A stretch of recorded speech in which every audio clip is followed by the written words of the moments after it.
right, I'm off Cool. mute. Excellent. It's doing its thing.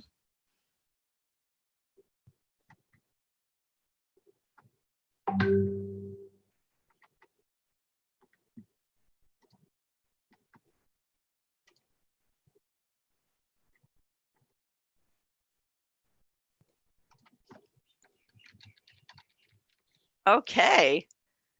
Well, thanks everyone for joining us. I think that was a great demo day. It's been really fantastic to see how this accelerator program has pivoted in the face of COVID, where we were meant to be live doing this face to face, and now we've have this great platform set up so that we can have a conversation with the startups afterwards. A little bit of a housekeeping for myself. I'm Joan Norton. I'll be the host of this Q&A session. This is the part where you guys as the audience get to ask questions of the startup founders, anything that you were interested in during their pitch, any kind of questions that was left unanswered. They didn't really get a whole lot of time to tell you all the really great details of their platform. And so if you drop a comment or a question into that Q&A box on your browser, hopefully it will show up on our back end and we'll be able to pass that question along to the startups. Now, we have been told by our admin that we are having a few problems with the Q&A portion of the website. I think there's over 900 people logged in, and so we're having quite a lot of traffic today. So we'll get started just having a chat and learning more about Fliptix, and hopefully we'll get some of your questions coming through as we go. So welcome. We have with us today Jamie and Ashley, who are our Fliptix representatives. You guys want to introduce yourselves and say hello to everyone? Sure, that'd be great. Thanks, Joan. And by the way, thanks for that terrific video. We really, they really led off well with the pair of us. They did. Anyway, they paired us really well. Who knew in an Australian program we'd find two Giants fans? Exactly. I'm Jamie Siegel. I'm the CEO and co-founder of Fliptix. I'm here in Southern California, where it's a mere 49 degrees Celsius this week. Thanks everybody for being out there. And Ashley, why don't you introduce yourself? I am Ashley Carpenter. I'm the VP of New Business here at Fliptix, and I am based out of Austin, Texas. And I can't do that temperature conversion to Celsius right now.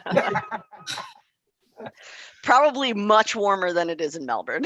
It is much warmer, yes. So I guess to get started, while we wait for some questions to come in from the audience, I'd love to hear just more about the background of Fliptix. So, what is really the main problem that you guys are aiming to solve, and where did this idea come from? Sure. So, the main problem is that events have such a struggle to make profits and to drive revenues. And it's not just about revenues, but it's about maintaining the energy at events, right? Whether it's a music event or a sports event, you want people in those seats because the players or the performers get so much juice from that energy of the crowd. And until Fliptix came along, there was really no way to refill seats when people leave events early. And we discovered in our surveys that over 30% of people leave events early at some point before an event's over. And that really led us down a path to find this tremendous opportunity to refill those seats, where we work in partnership with the event owners, whether it be sports teams or music festival owners or concerts and performers.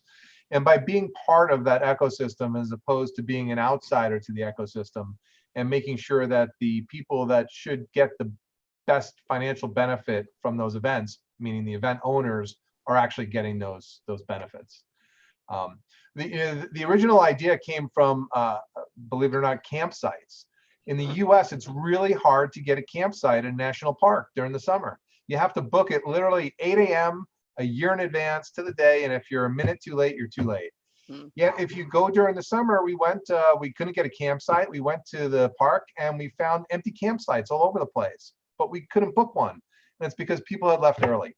And that just started the thoughts going about, hey, there ought to be a way to be able to reserve this campsite once someone left.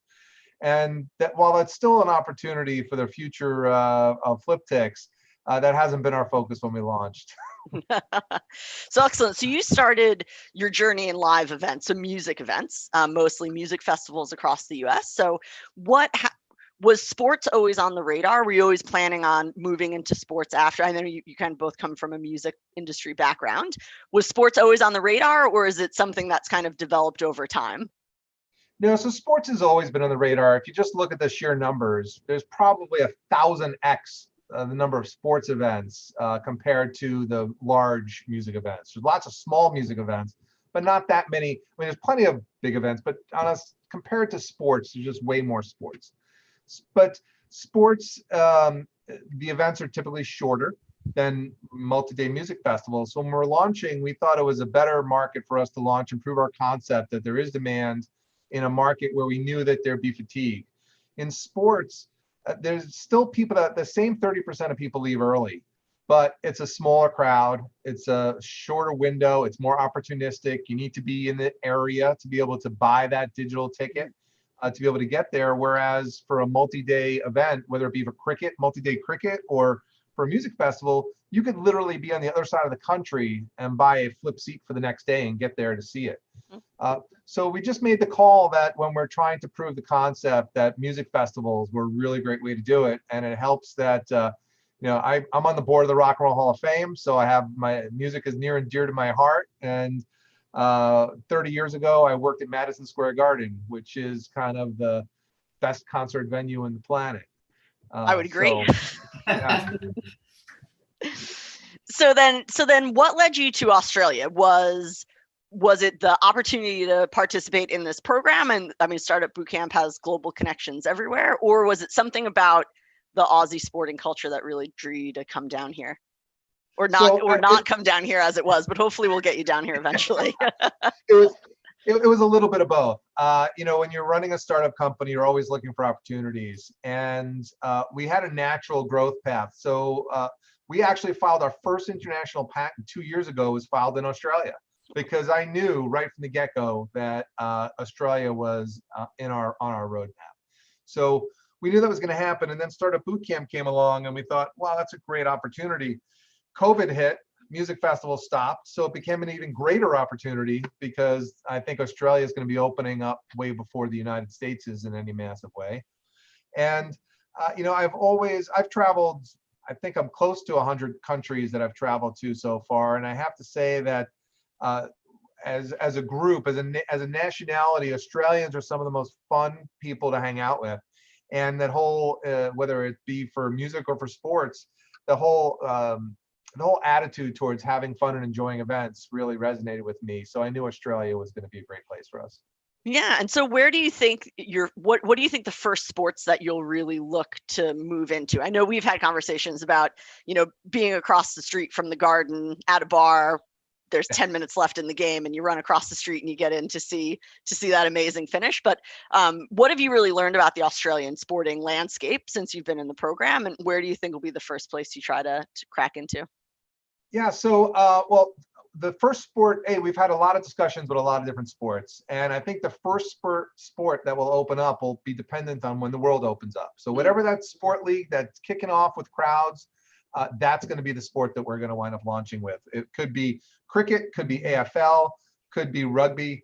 In cricket alone, you have Big Bash League and you have the more international tournaments. There's a lot of different opportunities. But there's a very different market in Australia than the US because there's so much capacity. You take a population that's only maybe 1.5 times the size of New York City, and you have 100 times the number of professional sports teams, right? In massive venues. There's a tremendous capacity. So we really took a look at where's the opportunity for the concept of flipping. And it may not be people leaving early to get new people in, because the culture in Australia is that almost every event you could show up and get a ticket.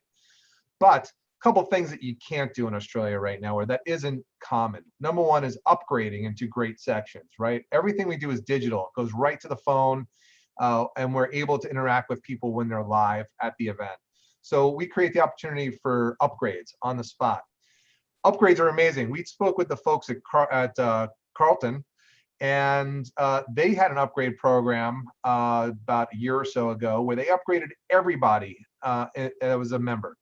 And the following year, when those members had to pay for those upgrades themselves, an astounding 65% of members retain those upgraded seats where they had to pay, which shows the value of upgrades, right? You upgrade from the 20-year-old used car into the brand new Mercedes S-Class, and all of a sudden you don't want to go back to that 20-year-old car. It's the same thing in sports, right? Once you get people flavor, and that has a tremendous benefit for sports teams and for venues, because the more you can upsell people into those best seats, those are the spaces that are being shown on television. Those are the spaces that have the clearest view to the players. That's where all the energy is coming out of. So you want to get people in there and you want to create that demand. The other place where we see tremendous opportunity in Australia is with the lack of a secondary market, any real organized secondary market. Talking with a number of AFL teams, there's this big problem of no-show members. You know, everybody's so much spirit where you become a member, you want to support the team, and you have the right to go to a game, but there's so many that don't go. And we think there's a tremendous opportunity to facilitate transfers of member seats. We don't actually ever transfer the ticket, so it's never in violation of non-transferability. We issue brand new tickets, but to be able to get those spaces that members have and fill those seats with people that want to go to those games and experience what it's like to be a member, which creates more demand. And we can make sure that only verified fans are buying tickets in member sections, which is pretty cool, because now teams can have a way to incentivize new people to sign up as registered fans, even if they're not members yet, so that they can get access to tickets before events. Yeah, excellent. Let's talk a little bit more about kind of the logistics of how that happens. So I know you've said a lot that it's not a resale, and I think from an event organizer's point of view, what you just said is what we're really looking for. You know, I don't mind if you buy a ticket and share it with your friend, but I really want to know who your friend is. Or if you buy one ticket, I want to know. You buy 4 tickets, I want to know everyone in your family who's, you know, come with you. So how does that actually work, where you're reissuing a new ticket, but able to collect that data? Right. So the way we work is that we partner directly with the event owner, and by being a partner with the event owner, that gives us access to the box office through a box office terminal. And sometimes we're integrated with the ticketing platform. For example, in the US, we're integrated with Frontgate Tickets, the biggest festival ticketing platform in North America. But we don't have to be, because we're partners with the box office. And by being partners with the box office, we can invalidate a ticket when someone has left, and we can validate a new ticket once someone wants to buy a new ticket. So we're able to work operationally with the box office directly to create a whole library of new tickets to sell to replace departures. And we do that collaboratively with the primary ticketing platform. So it's never in conflict with the primary ticketing platform. It's always collaboratively. Excellent. Well, so for anyone who's just joined us or wasn't around from the very beginning, we're talking with Jamie and Ashley from Fliptix about their ticketing platform, where you can both have ticket upgrades during the event, but also make sure that you keep events full all the way to the very end. I guess another question that I've had a little bit is around the business model. So where the revenue kind of flows as far as the original ticket purchaser, the secondary ticket purchaser, and the rights holder. So Ashley, why don't you take that one? Sure. So for the business model, it's dependent on which specific service you're using as to what the revenue share is, but is 100% a revenue share model. So typically for a standard flip, the event promoter is getting a third, we're getting a third, and then the customer that's leaving is also getting a third. But that can vary dependent on, say it's a no reentry event, or with a sporting event, you have the scenario of, you know, giving loyalty reward points back or making it a sponsorable asset. There are different kind of rewards that we can give back to a customer, therefore reducing the payout to them and increasing the payout for the event promoter and for Fliptix. So as far as what the actual percentage is, that's dependent on whether it's an upgrade or a standard flip or a pre-event flip, but it is all based on a revenue share model. Excellent.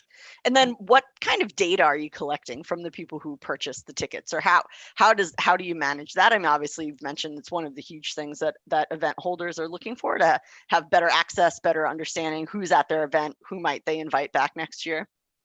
Right. So there's two things. So number one, self-identification of the people in the stadium is always a problem. In the US, I could tell you that there's a major NBA team that has 90% digital tickets, yet they only know 20% of their attendees, because people typically have more than one ticket on their phone. And they viewed Fliptix as a way to incentivize people to push those tickets out to individual devices. So the way we work is that when people leave events early, we want them to scan out, or ultimately it just becomes passive. But we need to know what their seat was. And so we ask them to scan out when they're leaving, and we get that information, and we know who that person was. So we're able to track when that person left. And they need to have more, they can only have one ticket on their device. So you can't scan out each individual person more than once, right? Because otherwise, how do we know which seat is empty? So you have to have one ticket to do it. We invalidate that seat, and then we open up a brand new seat. For the new customer, we're able to find out who they are, where they transact, they make the purchase on our platform. So all the transactions happen on our platform. We know their mobile number, basic information, name, email, contact information, and that information we share with our partners. So we never sell data, but we do share it with our partners, because that's a really important piece. The best, one of the best poster childs we have for the kind of data we get. We did a pretty major festival, a music festival down in New Orleans last year, and we had a full 25% of their ticketed audience. That number had registered on our app as a wait list to try and get into that event. And out of that 25%, 80% of those customers that registered on Fliptix were brand new customers to that promoter's ecosystem. It was one of the biggest promoters in the world, yet 80% of the customers we brought were brand new to their ecosystem. And it's because we're marketing to different kinds of people. So when you're selling an event, you're trying to sell to people that are planning to come to the event. You're not building your marketing machine around last minute decision makers. I mean, last minute, like the show's already going on, the game is already going. That's not where you put your marketing dollars. You're putting your marketing dollars into the run up to the event to get people to buy tickets before the show starts or before the game starts. And we jump in after that. So we're targeting the folks that are making that decision at the end, that are making the decision when things have already started, whether it be for an upgrade or whether it be to come to a game that's already been in progress. So what's your strategy for kind of connecting with those types of fans? Is it event specific, or do you kind of have a broader marketing strategy to kind of get those last minute purchasers onto your platform, ready for the next event they might want to come to? It really depends on the event. So you're going to target customers differently to a country music festival than you are to a baseball game than you are to a cricket match.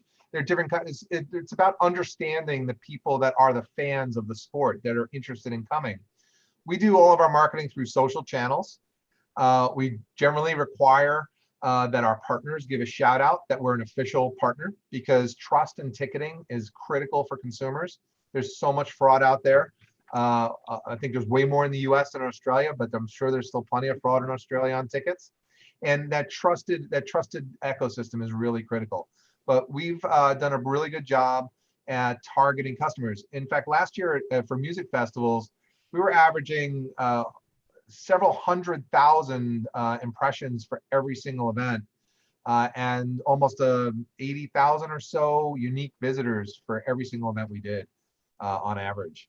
So it was we were getting pretty good at doing marketing to this audience. Yeah, fantastic. So you mentioned that, obviously there is a lot of fraud, or a lot of I guess shady practices when it comes to the actually reselling tickets, which I know is not what you guys are doing. But who are your competitors? I'm sure you have, as you've mentioned, probably quite a few more competitors in the US market than maybe Australia, but how do you differentiate yourself from that kind of secondary ticket market? So here's the great thing. Because we're not a ticket resale platform, and the core product is about people leaving an event and reopening that space, we have absolutely no legitimate competitors anywhere in the world. We are the only company in the world that does this.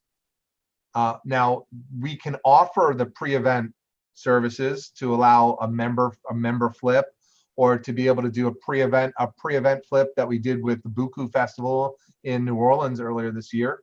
But that's not the focus. That's an ancillary product to our core flipping product. So, but for our core product, we are unique in the world. There are no real competitors. In the US, the closest you get to a competitor is a shady scalper that's buying wristbands from people that are leaving events and then reselling those wristbands, those used wristbands, to new people to come in. There is no legitimate competitor. Yeah, so really untapped market. So again, for anyone who's just joined the room, we're talking with Jamie and Ashley from Fliptix on their ticketing platform. We do actually have some questions coming in from the audience, which is fantastic. Apologies if people have been having trouble getting questions through the Q&A. We have so many people registered. We had a bit of a slowdown. So a question about how it actually looks from an individual who is flipping their tickets perspective. So do you have to purchase the ticket from Fliptix, or are you purchasing it from the event organizer? And then how does it look to the person who's kind of coming out the door when their ticket is being flipped? Yep. So operationally, you're always going to be making that flip purchase through Fliptix. However, last year in the US, it was through the Fliptix app. So you had to make your purchase through the Fliptix app, and we did the flipping through the Fliptix app. And we were generally on site at music festivals. For sports, what we expect to do in Australia in particular is to work right on the apps for the events. So it's not going to look like Fliptix to consumers at all. It's going to look like you're on the, forgive me, I don't know what the Melbourne cricket team is, but you'll be on the cricket app, and you'll be able to flip your ticket, whether it's be able to flip out or to flip in right on that cricket page. So it's not about the Fliptix brand anymore. It's about the concept of flipping, but Fliptix is going to be powering that system. Excellent. Next question coming in from the audience. So for events with the no reentry, are you looking at geofencing as a long-term option to know when a ticket holder leaves and then automatically making that inventory available, or will there always be the necessity for them to scan out of the event? That is a great question, and as I'm sure everybody appreciates, you don't get to the final lap of your tech roadmap in your first 2 years of operations. So short answer is yes. Ultimately, this is completely passive. Your ticket will be on your phone. You're going to pass a beacon barrier at the exit, and the beacon barrier is going to scrape your ticket right off your phone, and we're going to know what seat you're in and that you've left. And that's where you get into the 100% of fan identification, because we're only going to allow flipping if there's one ticket on a phone, right? Again, back to the point, if you have 5 tickets, how do I know which one is empty? And that drives more self-identification. So you're going to push those tickets to your friends that you're at the game with, and that allows them to get benefits and bonuses, whether it be loyalty points, deals on drinks the next game, or cash back, whatever it is. Right now, in our first phase, it's done with scan outs. It's more mechanical as we work towards expanding. Ultimately, the next step, actually, which we're really jumping ahead on Australia with this embedded into the app approach, is that we become a completely SaaS solution. And as a complete SaaS solution, that revenue model that Ashley described before, the event promoter is going to keep 100% of the revenue on that flipping revenue. There'll be a fee upfront that'll be charged on all primary tickets in order to flip enable all the tickets in the venue. But that fee would just be passed on to a consumer. So it's still at no cost to the promoter or the event owner. That's another key point for us, Joan, is that the promoter or the event owner never pays us a penny. We don't make anything if the promoter doesn't make money, and that's the way we work. Fantastic.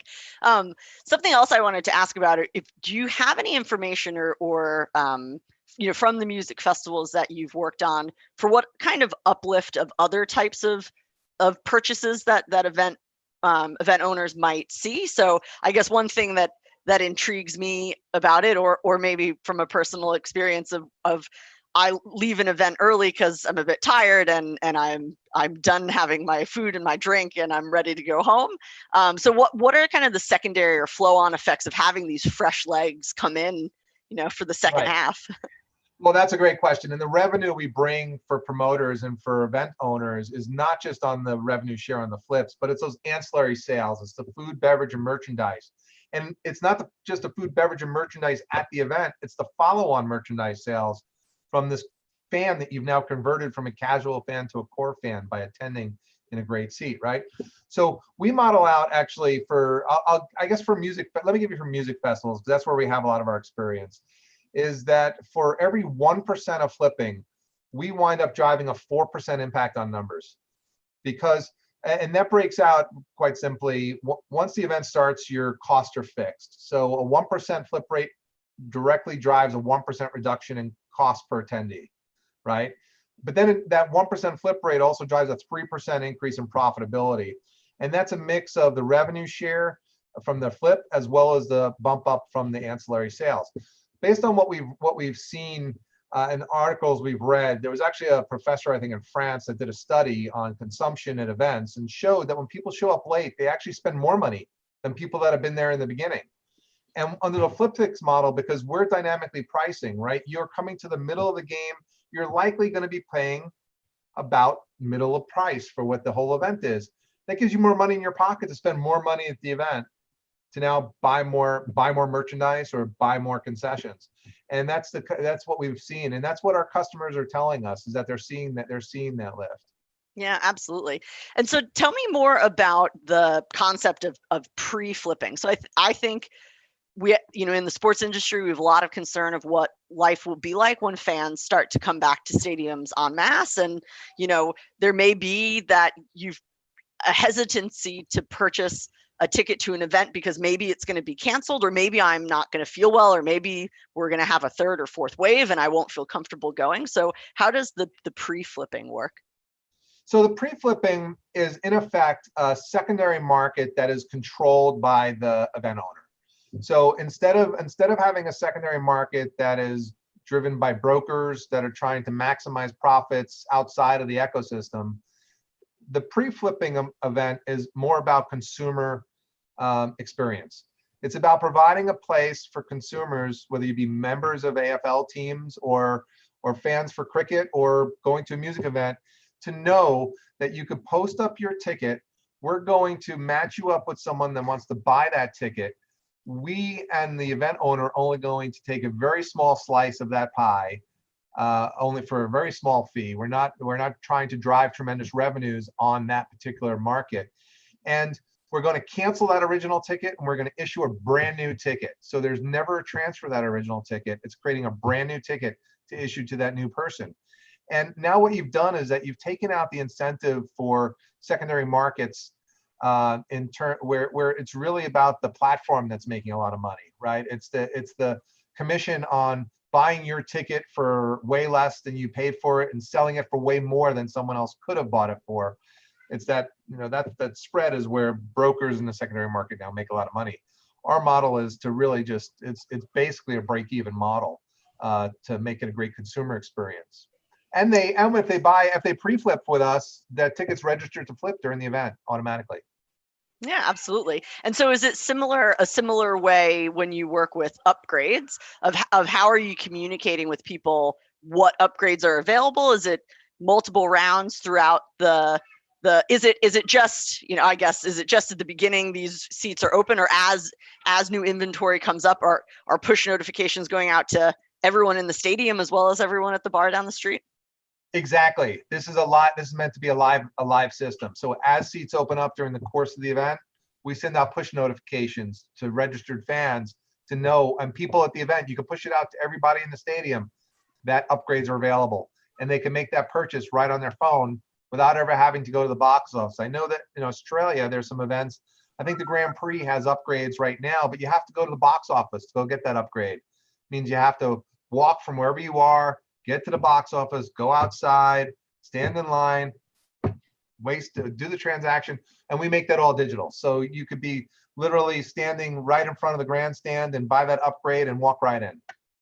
Fantastic, fantastic. So for people who might be coming in and out of rooms and meeting the different startups, we're here with Jamie and Ashley from Fliptix talking about their ticketing platform. So I know we've gotten a chance to chat a couple times throughout the program, but what do you think were some of the kind of the highlights of doing the accelerator program, or what were some of the really key takeaways that you got? I mean, you guys are obviously quite experienced, but starting a new business is new no matter what. Exactly. For us, for Fliptix, it was primarily about networking. Startup Bootcamp has put together a tremendous network of sponsors and friends of Startup Bootcamp. And we've been incredibly impressed with how open everybody is to take meetings, to try and help you along the way. And I think there's this hunger, particularly down in Australia, to get to that next stage of tech adoption. And that's what we're finding in our experience. Ashley, you have anything? What's been your experience in terms of what do you think we've gotten out of Startup Bootcamp? Yeah, I would agree. I think the connections and how willing everyone in Australia is to help both us and the other startups kind of get their foot through the door. It's a lot different than our maybe experience in the States. So that's been a breath of fresh air for sure. Excellent. And so what are kind of your immediate next steps? So the program ends tonight. We'll have a big virtual after party after this, which is sadly for the audience, usually one of the best parts of demo day is the drinks afterwards. But kind of what's the next month or 3 months hold? And then what are kind of your long-term plans, if you can make any, based on what's happening in the world? Yeah, so I think most importantly, and for partners and potential future partners to know, is that we've positioned ourselves to weather this crisis. And we're in a position to weather it for quite a long time. And unfortunately, I think there's a lot of startups, not the cohort. I think the cohort's great and everybody's positioned well and they're going to do great. But in the live event space, there's a lot of startups that aren't going to make it through this crisis just because it's going on for a long time. But after 30 years in industry, I spent most of my career at Sony running businesses in the intellectual property space for them. Our president, Brian, ran businesses for Sony. We just brought a business sense that allowed us to position Fliptix to weather this. So that's first and foremost. In the meantime, during this crisis, we've continued to advance our tech platform. We continue to add features.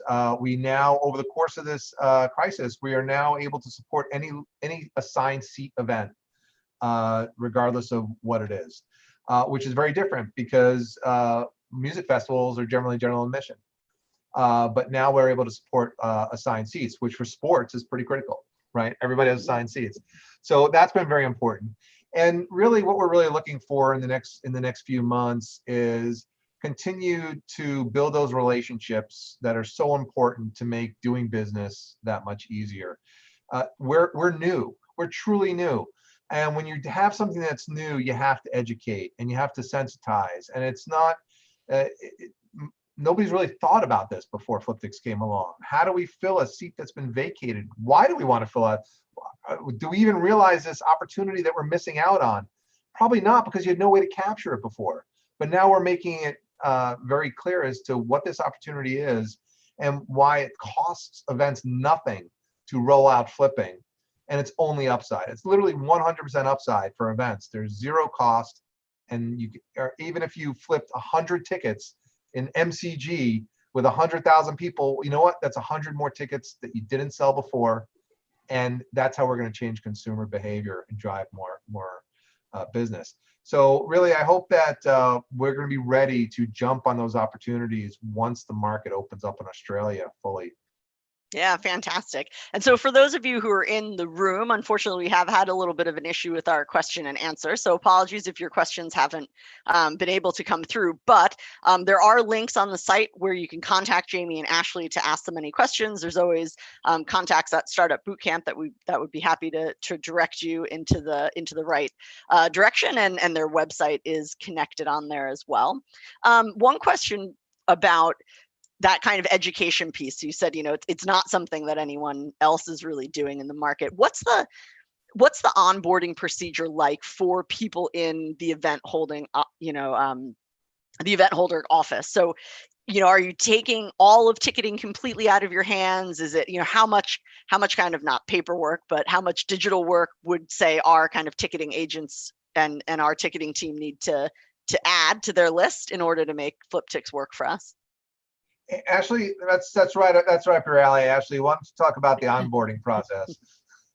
Yeah, so it's a pretty straightforward process. We take on the bulk of that work really from, well, Jamie, I'll let you speak to the requirements that we actually need. I mean, we'll need a list of duplicate barcodes, and then we'll need a terminal created for our team to be able to activate and deactivate tickets. That's essentially the majority of the lift that we would need. I mean, as far as like, if it's a barcoded ticket, access to creating those, or if it's, festivals are a little bit different. If there's wristband inventory or an actual physical credential, we'll need to be able to get access to those in order to fulfill. But aside from that, our team, once we have those items, we kind of take it on our side, and we are the ones building out a pricing model. And, we always want a point of contact because we're going to get approval on anything that we do from the team. So once we have that pricing model, we'll send it to your team for approval. But aside from that, yeah, we take on majority of that lift, and it's just those few key items that we need, as well as Jamie mentioned the marketing aspect to it. So, normally a social blast, just letting customers know that we're an official partner. And a few tweaks to, the FAQ on the website, kind of the same thing. Fliptix is official partner. But once those kind of, 5 things are taken care of, our team really handles the bulk of that work. Fantastic. That's great. Yeah, it's really low. It's really low touch, Joan. We try to, back to one of our key principles, which is we want to be one of the best partners that our partners have. And to do that, we recognize that teams are oftentimes, everybody is busy, and there's not a lot of free time around events with people on ticketing teams. And, so we try to make it as easy as possible. There's very little information we need. We get access to the box office terminal with just an admin and a password, an ID and a password, which allows us to be able to cancel and reissue tickets, as Ashley said. And that's if we're not integrated. If we're integrated, we don't need that at all. It's completely built into our system. And typically what we do is we'll have the venue issue us a complete duplicate set of barcodes for the whole venue that we work off of for our flip inventory. And the key thing is to be a trusted partner. So, right, you don't want to hand anybody a complete list of duplicate barcodes to an event, because at least in my experience, when I was running security at Madison Square Garden, fraudulent tickets and dupe tickets was one of the biggest problems we had back in Madison Square Garden. So you need to be able to have someone you could trust, and that's the kind of partner we try to be. It helps that I'm a reformed lawyer after 30 years. So integrity is a really, in fact, integrity is our number one principle, right? And that's both with the consumer facing and our partner facing. That's fantastic. Well, it looks like we're starting to come up to the end of our time. It's been an amazing demo day. Thank you guys, both Jamie and Ashley from Fliptix, for taking the time to chat with me. Apologies again for those of you who may have wanted to have questions to submit that didn't come through on our live Q&A, but there's plenty of opportunity to get in touch with this startup and any of the startups that were in the cohort to answer your questions. And also the recordings for these Q&As will be available after the event is over. So you'll be able to go back and watch all of the pitches again, watch Jamie and Ashley and I have a chat for about 45 minutes, and then also be able to contact the startup. So please, I hope everyone had a wonderful time. Thanks again. Really hope you enjoyed the Startup Bootcamp Sport and Event Tech 2020 Demo Day. Thanks, Jamie. Sure. Thanks, Ashley. Absolutely. Thanks so much, Joan, for hosting. All right. Excellent. Have a good night. Okay. Cheers. Bye-bye.